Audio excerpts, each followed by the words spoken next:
Existem relógios que parecem com um celular, outros que são bem chiques e outros futurísticos que pensávamos que nem existiam. Mas como se fundaram eles? Quem os criou?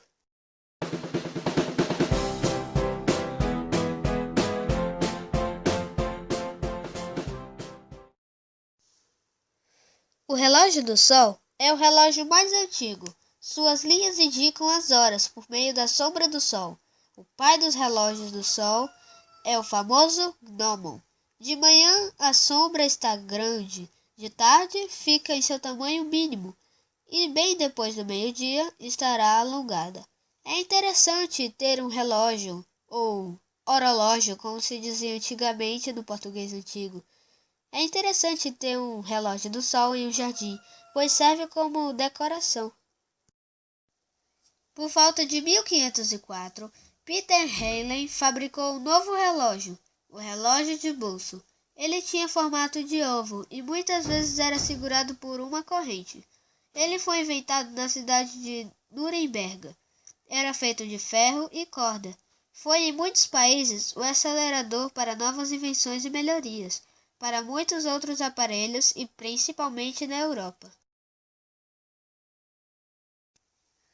Tempo depois do relógio do Sol, se lançou o primeiro relógio mecânico movido a engrenagens de 60 baldes de água, para marcar os 60 segundos que faziam uma revolução completa de 24 horas.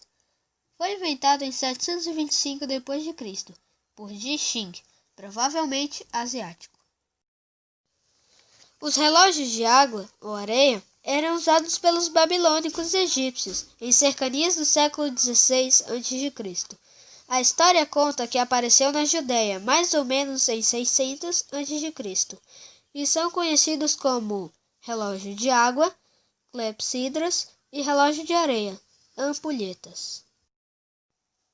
Logo depois, em cercanias de 1904, no século XX, o brasileiro Santos Dumont inventou o relógio de pulso, que é o mais conhecido de hoje em dia.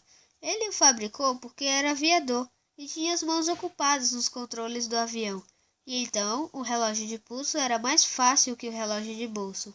Ele foi muito utilizado na Segunda Guerra Mundial, pois os soldados precisavam de um modo fácil de se orientar nas horas.